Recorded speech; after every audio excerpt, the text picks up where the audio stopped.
arus listrik searah. Arus listrik searah adalah aliran elektron dari suatu titik yang energi potensialnya tinggi ke titik lain yang energi potensialnya lebih rendah.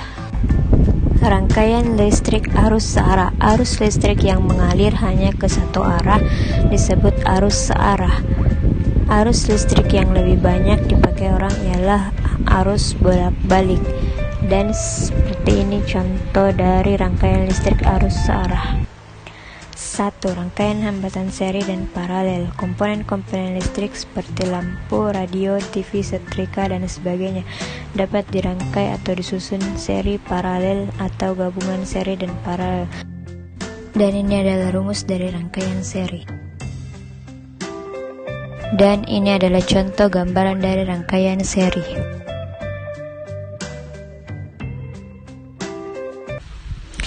Ini adalah kutub positifnya dan ini adalah kutub negatifnya.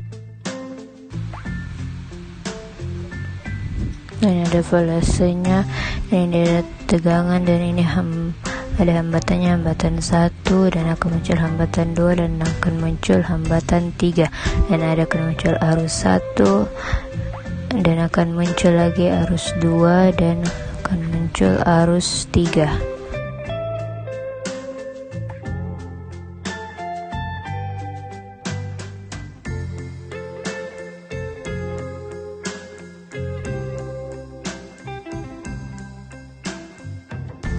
Untuk menentukan persamaan rangkaian hambatan secara seri, maka tegangan total masing-masing lampu adalah V total sama dengan tegangan pada lampu 1 ditambah tegangan hambatan 2 ditambah tegangan hambatan 3.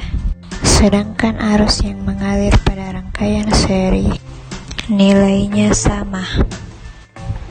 Jadi arus total yang mengalir pada rangkaian seri nilainya sama. Berarti sama dengan I1 sama dengan I2 dan sama dengan I3.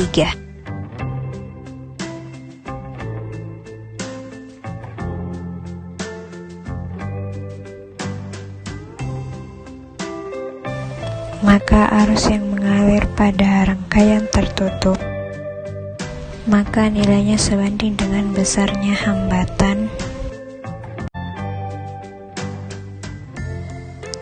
Inilah persamaan rangkaian seri. Dan inilah contoh dari gambar rangkaian paralel.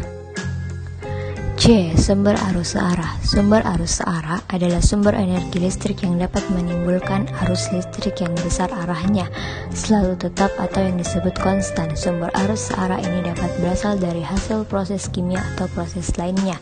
Sumber-sumber arus searah yang berasal dari proses kimia disebut elemen-elemen elektrokimia. Dan inilah rumus hubungan hambatan jenis dan hambatan dengan suhu pada arus searah atau disebut DC. Hambatan kawat atau kabel. 1. Hambatan jenis. Makin besar hambatan jenis, maka makin besar hambatan kawat. 2. Panjang kawat. Makin panjang kawat, maka makin besar hambatannya. 3. Luas penampang. Makin luas penampang, maka makin kecil hambatannya.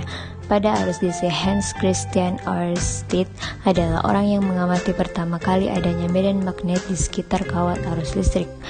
Dan kesimpulannya ialah di sekitar kawat yang berarus listrik terdapat medan magnet. Jika ada perubahan garis gaya magnet atau disebut medan magnet yang mengenai kumparan, maka pada kumparan timbul gaya listrik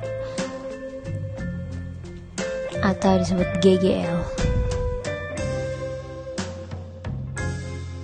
Di sini kita akan melakukan praktikum KD 4.1, yaitu mempraktekkan arus listrik searah.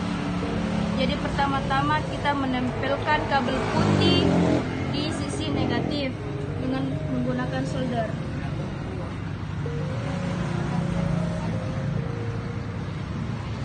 Yang kedua, kita menempelkan kabel merah di posisi positif.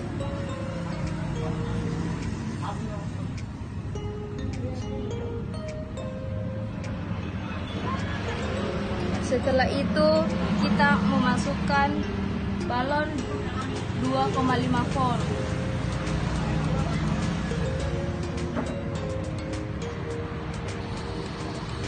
Setelah itu kita menempelkan kabel merah di posisi baterai positif dan kabel putih di sisi negatif baterai.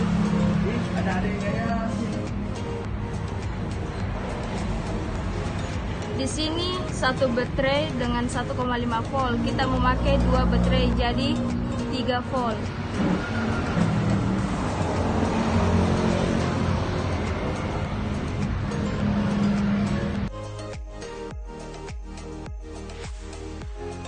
Assalamualaikum warahmatullahi wabarakatuh. Baik, di sini saya akan menjelaskan sedikit tentang apa itu kapasitor. Pengertian kapasitor adalah suatu alat yang dapat menyimpan energi dalam muatan listrik dengan cara mengumpulkan ketidakseimbangan internal dalam muatan listrik.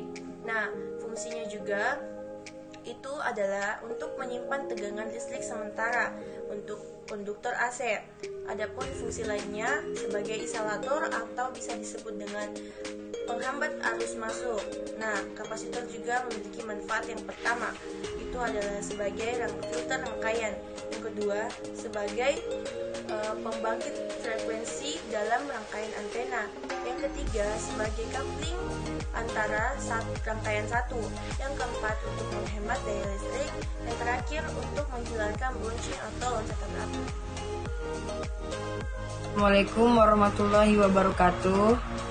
Kita akan menguji pengisian dan pengosongan kapasitor. Alat dan bahannya yaitu yang pertama, cas beserta kabelnya.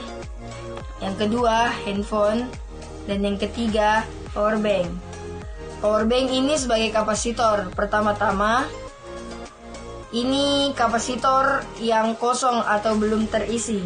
Baik, cara pengisian kapasitor yang kosong ini dengan cara menggunakan charger atau cas HP.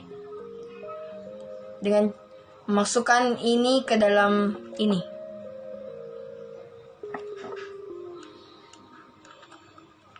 Seperti ini.